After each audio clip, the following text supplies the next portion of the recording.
J'ai claqué la porte si fort que les vitres ont tremblé. Tu oses organiser ma fête? Toi? Après tout ça? La voix de Victoire a ricoché dans le couloir de marbre comme un éclat de verre. Je n'ai pas répondu. J'ai descendu les escaliers 4 à 4. Le cœur cognant à m'en faire mal aux côtes. Dehors, Paris sentait la pluie imminente et le bitume chaud. J'ai marché jusqu'à ce que mes talons me lacèrent les pieds. Jusqu'à ce que mes larmes se mêlent à la première goutte froide qui tombait du ciel noir. Comment en étions-nous arrivés là? Moi. Éléonore. 32 ans. Graphiste indépendante qui vivait encore dans l'appartement que nous avions choisi ensemble rue de Birague. Près de la place des Vosges. Moi qui avais passé 3 semaines à planifier chaque détail de son anniversaire, les lys blancs qu'elle adorait. Le traiteur italien de la rue du Bac. Le quatuor à cordes qui jouerait du Ravel parce qu'elle avait pleuré la première fois qu'elle l'avait entendu dans ce même salon. Et elle? Victoire de la Rivière? Avocate brillante. 34 ans. Celle qui m'avait dit un soir de juin. Après 6 ans d'amour, je ne peux plus. Je vais me marier avec Paul. C'est la seule façon d'arrêter de me mentir à moi-même. Paul. Le meilleur ami d'enfance. Le garçon qu'elle avait toujours présenté comme « mon frère ». Celui qui, en réalité, avait toujours été le plan B confortable. La façade parfaite pour une famille ultra-catholique de province qui n'aurait jamais accepté la vérité. J'avais cru que notre rupture était un tremblement de terre. J'avais tort.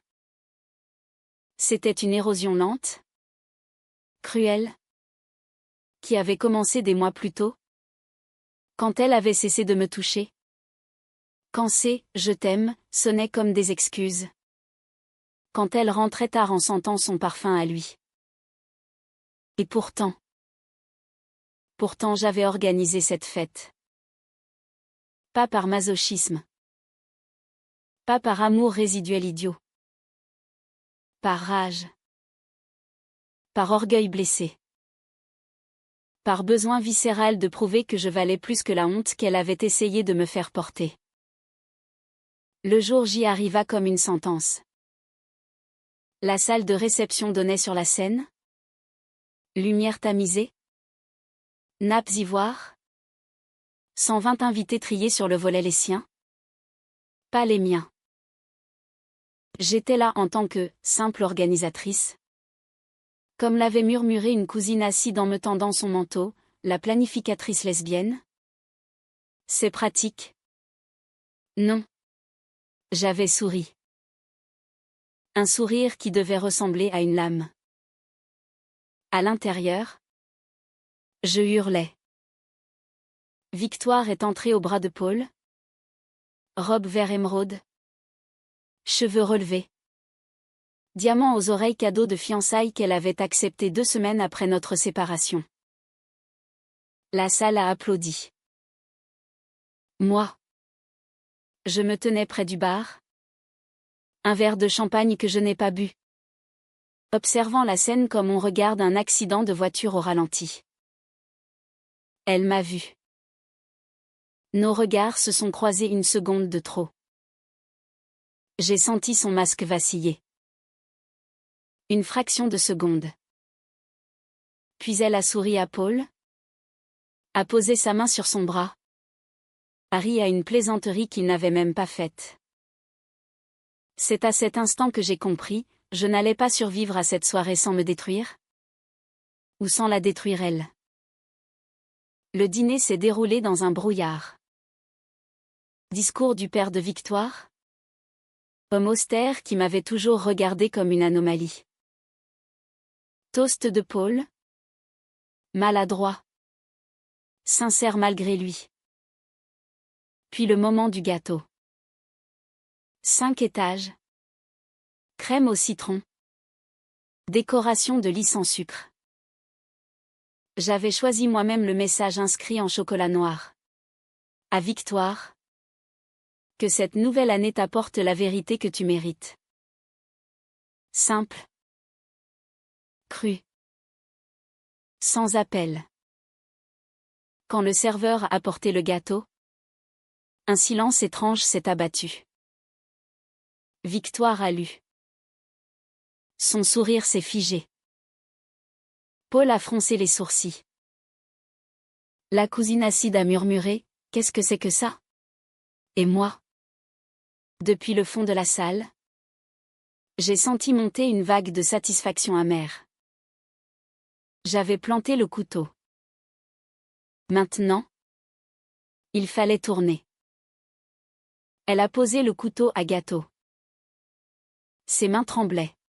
« Excusez-moi. » a-t-elle murmuré. Elle s'est levée. A traversé la salle. Droit vers moi. Les invités ont suivi du regard. Sentant l'orage.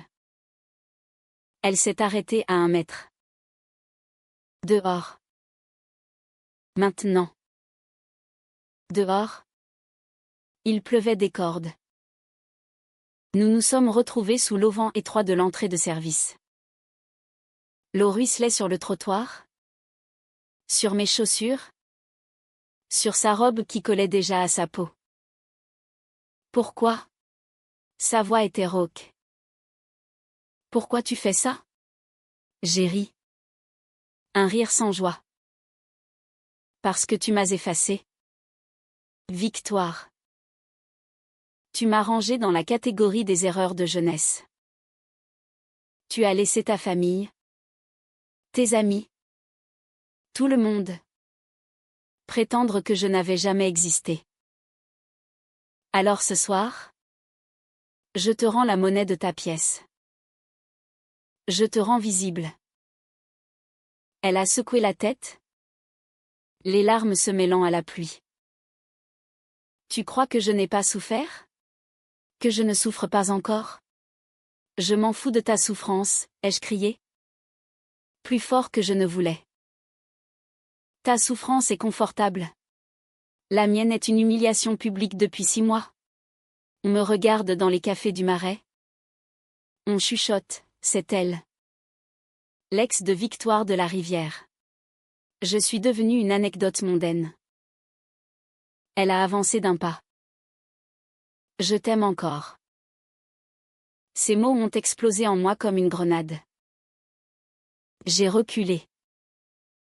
Non. Tu aimes l'idée de moi. Tu aimes la Victoire libre que tu étais avec moi. Mais tu n'aimes pas assez pour tout risquer. Elle a tendu la main. Paume ouverte.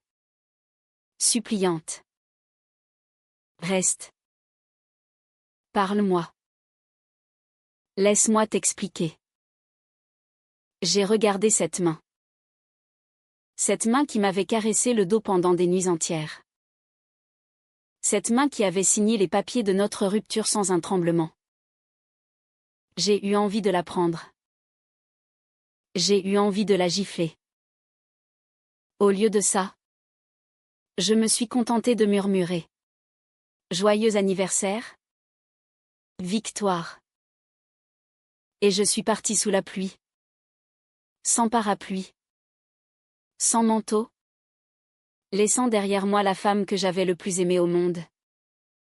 Et la certitude que, ce soir, j'avais peut-être tout gagné ou tout perdu à jamais.